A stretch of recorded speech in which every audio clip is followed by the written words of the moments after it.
Hello friends, good morning and welcome back to my channel Suparna shorts and blog. তো তোমরা সকলে কেমন আছো? আশা করি তোমরা সকলে অনেক ভালো আছো, আর আমিও অনেক ভালো আছি। আর এদিকে দেখতেই পাচ্ছ বাবু নাচ করছে, কেননা আমাদের হচ্ছে পাড়ায় আজকে ধ্বজা পুজো। তো ধ্বজা পুজোটা কি তোমাদেরকে বলি, আর তার আগে বলি, দেখতেই পাচ্ছ আলতা পড়তে পড়তে দিনটা আমি শুরু করেছি। আসলে আমি যে কারণে এসেছি, শীতলা ও কালী পুজো, যেটা আমাদের বাপের বাড়ির পাড়াতে চৈত্র মাসে শনিবার হয়। তো সেই পুজোটা হওয়ার আগে আমাদের যে মায়ের ঘট প্রতিষ্ঠা করা আছে, সেটা হচ্ছে মঙ্গলবারে ধ্বজা ওঠে। তো কি ধ্বজা কেমন ওঠে সেটা তোমাদের পুরো ভ্লগটাতেই আমি দেখাবো। তো তার জন্য ভিডিওটা স্কিপ না করে কন্টিনিউ দেখতে হবে। আর সেই কারণেই ঢাক ঢোল বাজছে, যার কারণে বাবু সেগুলো শুনতে পেয়ে এখানেই নাচানাচি স্টার্ট করে দিয়েছে। আর আমি যেহেতু উপোস করেছি, যাব একটু পরেই, স্নান টান ঘরের পুজো দিয়ে আমার সবটাই কমপ্লিট হয়ে গেছে। তো তার কারণে আমি কিন্তু এখন আলতা পরে নিচ্ছি। উপোস করেছি, ঠাকুরতলায় যাব, আর একটু আলতা না পরলে হয়? আর তোমরা সবাই জানো যে আমি আলতা পরতে একটু বেশিই ভালোবাসি। তো বাবুকেও স্নান করিয়ে রেডি করিয়ে দিয়েছি। তো ও অনেকক্ষণ ধরে ঠাকুরতলায় যাবে যাবে করে তাড়াহুড়ো করছে, কিন্তু আমারই না হয়ে ওঠার কারণে আমি যেতে পারছি না। এদিকে আলতা ফল পরে ফল টল আমার এখনও কিছুই গোছানো হয়নি, তাই তাড়াহুড়ো করে আলতাটা পরে নিচ্ছি, পরে কিন্তু তারপরেই আমি যাব। আর এদিকে মা রান্না বান্না করছিল, তাই মা বলল তুই ঠাকুরের ফলগুলো গুছিয়ে নিয়ে চলে যা। তাই আমার কিন্তু এখনও হয়নি, আমি এই আলতাটা পরে নিয়ে তারপরে ফল গোছাবো, তারপরে আমি যাব। তো চলো ভিডিওটা তোমরা স্কিপ না করে কন্টিনিউ দেখতে থাকো। আর এই দেখো, এই শাড়ি আর ব্লাউজটা কিন্তু আমি পরবো, এগুলো বের করেই রেখেছি, আমার হয়ে গেলেই আমি পরে নেব। তো এখন আমি পরে নেব শাড়িটা। তো চলো শাড়িটা পরে দেখা হচ্ছে। তো এইদিকে আমার শাড়ি পরা কমপ্লিট হয়ে গেছে। আর তারপরে আমি বললাম না যে ফলগুলো আমার গোছানো হয়নি, তো গোছাবো। তো সেই কারণে এখন ফলগুলো গোছাতে বসেছি। ফলগুলো ফার্স্টে আমি পুকুর থেকে ধুয়ে এনেছি। তো ধুয়ে এনে এখন কিন্তু আমি থালায় সাজিয়ে নিচ্ছি। আর আলাদা করে আমি কোনো পুজো দিইনি, যেহেতু বাবা পুজো নিয়ে এসেছে। আর সত্যি কথা বলতে কী বলতো, ফল না আমরা কেউ খাই না, সেই পড়ে পড়ে নষ্টই হয়। যার কারণে কিন্তু আমি আর আলাদা করে কোনো ফল কিনিনি, আমি এমনিই পুষ্পাঞ্জলি দিয়েছিলাম, আর বাপি এদিকে প্রসাদগুলো নিয়ে চলে এসেছিলো। তো শীতলা কালী পুজোতেও আমি উপোস করব, তোমরা দেখতেই পাবে। তো ভিডিওটা হয়তো তখন পুরোটা না দেখাতে পারলেও আমি দেখাবো কিছু কিছু জিনিস। তো আজকে আমি সারাদিনই নির্জলাই আছি পুষ্পাঞ্জলি দেব বলে। বিয়ের পর থেকে না এই ধ্বজা পুজো হলে সেই উপোসটা আমার আর করা হয়ে ওঠে না, তাই আজকে ঠিক করেই রেখেছিলাম। মানে আগের দিন ডিসাইড করলাম যে উপোস করি। ধ্বজা পুজোর উপোসটা না আমার করা হয় না, এমনি শীতলা মায়েরও উপোস করা হয় না, আর আজকের দিনে যে ধ্বজাটা ওঠে সেই উপোসটাও আমার করা হয় না। তো যার কারণেই কিন্তু আমি ভাবলাম আজকে না, উপোসটা করেই ফেলি। তো ঠাকুরেরও ইচ্ছে ছিল হয়তো যে আমি উপোসটা করব, যার কারণেই কিন্তু উপোসটাও করতে পেরেছি। আর দেখতেই পাচ্ছ এখানে সন্দেশে আমি নামটা লিখে দিচ্ছি। তো এখানে মায়ের নামই লিখেছিলাম, যেহেতু মায়ের শরীরটা অসুস্থ ছিল, মায়ের কারণেই আরও সব কিছু করা। তো যার কারণে কিন্তু আমি মায়ের নামটাই লিখে দিচ্ছি। আর মা বলল তুই যা গিয়ে পুজোটা দিয়ে আর এই মালাটা ঠাকুরকে দেবো। তাই মাকে জিজ্ঞাসা করছিলাম যে মা, মালাটা কি এখনই দিয়ে দেবো? মা বললো হ্যাঁ, নিয়ে চলে যা, যদি দেখিস ফাঁকা আছে তুই পরিয়ে দিবি। তো দুর্ভাগ্যবশত যখন গেলাম তখন দেখলাম দাদু ঠাকুরকে সাজাচ্ছে, তাই কিন্তু আর আমার মালাটা পরানো হয়নি। দেখতেই পাচ্ছ ফাইনালি রেডি হয়ে গেছে, এখন পুজোর থালা নিয়ে চললাম পুজো দিতে। তো কোথায় যাচ্ছি, কোথায় পুজো হয় না হয় তোমাদেরকে সবটাই দেখাবো, তোমরা ভিডিওটা দেখতে থাকো। তো আজকের এই ধ্বজা ঠাকুরের এই পুজোটা হলেই কিন্তু তারপরে আমাদের শনিবারে শীতলা মায়ের পুজো হবে। তো চলো কোনখানটা পুজো হয় আমি তোমাদেরকে দেখাবো। আর এই লুকে আমাকে কেমন লাগছে অবশ্যই কমেন্ট করে জানিও। তো চলো ভিডিওটা দেখতে থাকো। তো এই দেখো বাবুও রেডি হয়ে গেছে, আর ও চটিটা না ওর দিদির পরেছে, কারণ ওর না পায়ে ফোসকা পড়েছে, যার কারণে বুটটা পরাতে পারিনি, তাই দিদির মেয়ে চটিটাই পরিয়ে দিচ্ছি। তো আমি এখানে পুজোগুলো দিয়ে নিচ্ছি। তা সবার সঙ্গে দেখা হয়েছে, সবাই জিজ্ঞাসা করছে কেমন আছি না আছিস, অনেকেই এসেছে। আর এই দেখো আমার বান্ধবী, যার মেয়ে হয়েছে, তাদের বাড়ি গিয়েছিলাম সেদিন, তোমাদেরকে দেখালাম। এখানে ঢাক বাজাচ্ছে বাবু, সেটাই কিন্তু দেখছে, মানে নাচতে পারছে না, ভাবছে নাচলেই ভালো হয়, তো সেই জন্যই একভাবে তাকিয়ে আছে যেহেতু ঢাক বাজানো হচ্ছে। আর এই যে একে কেন ভিডিও দেখাচ্ছি, এখনও কাপড় পরে আসেনি, নাইটি পরেই চলে এসেছে, তাই তোমাদেরকে আরও দেখাচ্ছি। তাই বললো এখন দেখাস না রে, আমি রেডি হয়ে আসি তারপর দেখাবি। তো দেখতেই পাচ্ছ এখানে সবাই কিন্তু পুজো দিয়েছে, আর আজকে কিন্তু গ্রামের প্রত্যেকটা মানুষই পুজো দেয়। তো যাই হোক, আমি ঘরে গিয়েছিলাম, গিয়ে রিলস বানালাম কিছু বানিয়ে। এই যে ম্যাডাম, যার অনেকক্ষণ ধরে আমি ওয়েট করছিলাম, এটাও আমার আর একটা বান্ধবী, যার এখনো বিয়ে হয়নি, আইবুড়োই আছে। তো ওর ফাইনালি রেডি হয়ে বেরোলো। তো বেরোতে তারপরেই আমি কিন্তু বেরিয়েছি। তো এই যে এখানে সবাই ধূপ মোমবাতি জ্বালছে, আমিও জ্বালবো। তো আমিও এই জন্য এখানে আগে ধূপ মোমবাতিটা জ্বেলে দিয়েছি। ভাবলাম যে পুজোর পরেই দেবো পুষ্পাঞ্জলি দেওয়া গেলে, কিন্তু সবাই বললো না ভিড় হয়ে যাবে, এখন ফাঁকা আছে, ফাঁকায় দিয়ে দে। তো যার কারণেই কিন্তু আমি দেরি না করে ফাঁকায় ধূপ মোমবাতিটা জ্বেলে দিয়েছিলাম। আর খুব ভয় লাগে জানো তো, আমাদের ওখানে শিবরাত্রির দিন এইভাবে এত ধূপ মোমবাতি জ্বলছিল, একটা বউয়ের কাপড়ে এত আগুন ধরে গিয়েছিল না, সে একটা মর্মান্তিক ঘটনা। মানে সেটা দেখলে না মানে একটা কেমন হচ্ছে, ভাবলেই আমার এখন কেমন হচ্ছে। তো যার কারণে এখানে কিন্তু সেই অসুবিধাটা হয়নি, কারণ যেহেতু এক ধারে দিয়েছিল তাই সেই অসুবিধাটা হয়নি।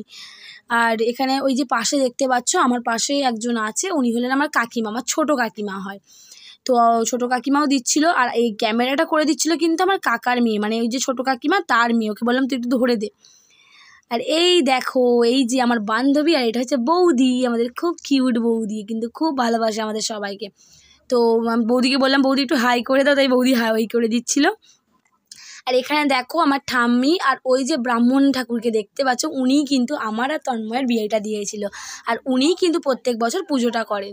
আর ওনার ওয়াইফ এই যে দেখতে পাচ্ছেন সামনে বসে আছে রেড কালারের ব্লাউজ পরে, উনি আর আমার ঠাম্মা দুজনে মিলে কিন্তু ধুনো দিচ্ছিল। আর এখানে অনেক লোক এসে গিয়েছিল, যেহেতু পুজোটা শুরু হয়ে গিয়েছিল, তো একে একে অনেকই লোক চলে আসছিল, আর অনেক ভালো লাগছিলো। আর এই যে আমার মা আসছেই ফাইনালি রেডি হয়ে চলে এসেছে, আর মা করছে দেখো ইয়ার্কি মারছিল।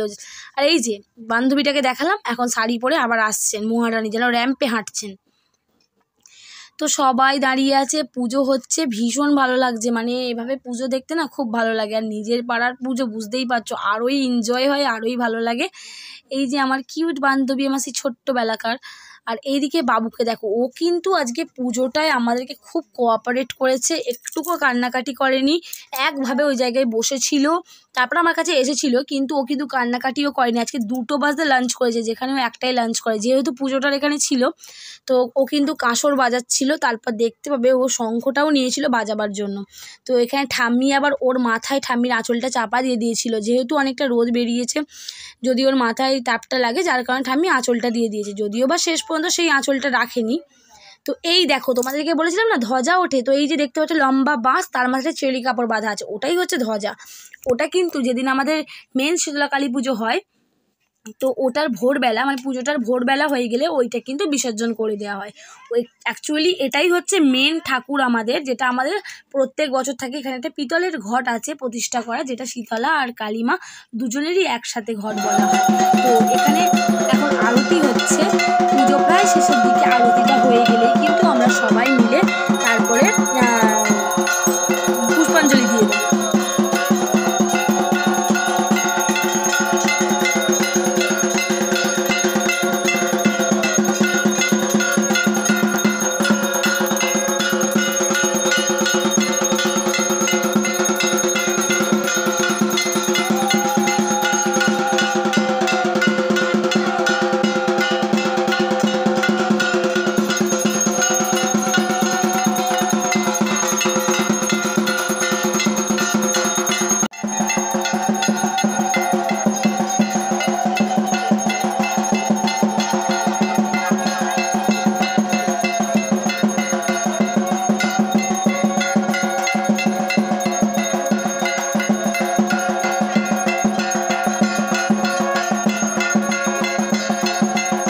এই যে বাবু অনেকক্ষণ কিন্তু ঠাম্মির কাছে দেখতেই পেলে বসেছিল, তারপরে কিন্তু ওকে আমি ডেকে নিলাম, বললাম আমার কাছে আয়, কারণ ওখানটা প্রচণ্ড পরিমাণে রোদ ছিল।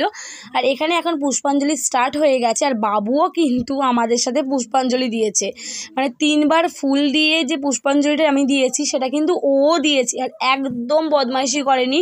ওর বয়সী কোনো বাচ্চা ওখানে ছিল না, ও কিন্তু প্রথম থেকে শেষ পর্যন্ত একইভাবে আমাদের সাথে ছিল। তো সত্যি ও অনেক ভালো, অনেক ভালো, অতটাও দুষ্টুমি করে না, ও কিন্তু খুবই ভালো, সবাই বলে। আর দেখতেই পাচ্ছ ওর চোখটা কিন্তু ঘুমে ঢুলুঢুলু হয়ে গেছে, যেহেতু বললাম ও আজকে 2টোই লাঞ্চ করেছে, আজকে পুজো মিটতে অনেকটা টাইম হয়ে গেছে। আর আমি যেহেতু পুষ্পাঞ্জলি দেবো, সেহেতু বাড়ি যেতে পারছিলাম না, আর মা যে খাইয়ে দেবে, মাও উপোস করেছিল, যার কারণে মাও যেতে পারছিল না। তো দুজন মিলে কিন্তু আমি পুষ্পাঞ্জলি দিচ্ছি একসাথে, আমি আর আমার ছেলে। সত্যি খুবই ভালো লাগছে জানো তো, বড় হয়ে গেছে এখন, যে ও আমার সাথে বসে আছে, একসাথে পুষ্পাঞ্জলিও দিচ্ছি, এটা দেখতে কিন্তু ভীষণই ভালো লাগছে। তো চলো পুষ্পাঞ্জলিটা দিয়ে নিয়ে বাড়ি যাব। তো দেখো পুষ্পাঞ্জলি দেওয়া কমপ্লিট হয়ে এখন বাড়ি যাচ্ছি, আর যাওয়ার সময় আমার হালটা দেখেছিল আর এখন হালটা দেখো, মানে কীরকম যেন ক্লান্ত, যেন মনে হচ্ছে কত পরিশ্রম করে ফিরলাম। দেখতেই পাচ্ছ চেহারার অবস্থা। ফিরে চেঞ্জ করে নিয়েছি, প্রচুর কষ্ট হচ্ছে, সকাল থেকে জল টল খাইনি, অনেকদিন পরে আমি পোস্ট করলাম, অনেকদিন পরে না, শিবরাত্রি করেছিলাম কিছুদিন আগে। তো একটা মিষ্টি খেয়েছি, খেয়ে কারণ যেহেতু বাবুকে এখনও খাওয়ানো হয়নি, ওকে খাওয়াবো, তার জন্য একটা মিষ্টি জল খেলাম, তো দিয়ে এবার বাবুকে খাইয়ে দিই, দিয়ে তারপর নিজে খাবো। তো চলো ভিডিওটা দেখো। তো এখানে মা বাবুকে খাইয়ে দিচ্ছিল, কারণ আমি যেহেতু চেঞ্জ করতে করতে একটু লেট হয়ে গিয়েছিল। তো এটা হচ্ছে বিকেলবেলার ভিডিও। বাবা নিয়ে এসেছিলো আমার জন্য আইসক্রিম। আমি যেহেতু আইসক্রিম খেতে প্রচণ্ড ভালোবাসি, আমি বাবাকে অনেক দিন ধরে বলছি না যে আইসক্রিমের বাট নিয়ে এসো, এই বাট না বার কী একটা বলে, তো যার জন্য বাবা কিন্তু এই কৌটোর এই বড়ো আইসক্রিমটা আমার জন্য নিয়ে এসেছিলো। তো সবাইকে একটু একটু করে ভাগ করে দিয়ে এখন আমি এতটা নিয়ে বসে পড়েছি খাওয়ার জন্য। আমি কিন্তু আইসক্রিম খেতে ভীষণ ভালোবাসি। তো দেখো সবাই খাচ্ছে, এখানে বাবুও কীভাবে বসে আইসক্রিম খাচ্ছে দেখো, ও কিন্তু আমার মতো আইসক্রিম খেতে ভীষণ ভালোবাসে। আর আমি এদিকে কৌটো ধরে বসে পড়েছি আইসক্রিমটা খাওয়ার জন্য। তো সবটা আজকেই খেয়ে নিয়েছি। আমার আইসক্রিম এতই ভালো লাগে, আমি রেখে খেতে পারি না। যদিও এখানে আমার ফ্রিজ নেই, তাও মানে থাকলেও হয়তো রাখতাম না, কারণ আমি আইসক্রিম খেতে প্রচণ্ড ভালোবাসি। আর আমি বেশি করে খাবো বলেই এই বারটা আনতে বলেছিলাম বাবাকে, তো বাবাও এনে দিয়েছে। তো আমি তাই ভাবছি সবার শেষ হয়ে গেলে আবার আমার থেকে চাইবে। আমি আসলে এতটাই আইসক্রিম খেতে ভালোবাসি না, মানে কেউ নিলে কেউ রাগ ধরে, মনে নিজেই খেয়ে নিই তাড়াতাড়ি করে। এখন হচ্ছে বিকেলবেলা, দুপুরবেলা খাওয়া দাওয়া করে ঘুমিয়ে গিয়েছিলাম, তো ঘুম থেকে উঠে ফ্রেশ হয়ে নিয়েছি। আর ওদিকে মা এখন চা বসিয়েছে, চা হবে, চা হলে আমরা সবাই মিলে চা খাবো। এই যে মিসেস রীতা গাঙ্গুলি চা বসিয়েছে, ওনার স্পেশাল চা, কে কে খাবে চলে আসো। আর এই যেমন ঠাকুমা, কী করছো ঠাকুমা? চাল তুলছে। চাটা হয়ে গেলে এখন আমরা সবাই মিলে চা খাবো। চলো আজকের ভিডিওটা বড় করবো না, এই পর্যন্তই, দেখা হবে আবার নতুন কোনো ভিডিওর সাথে। ততক্ষণ তোমরা সুস্থ থেকো, ভালো থেকো, আর সবসময় হাসি খুশি থেকো। টাটা।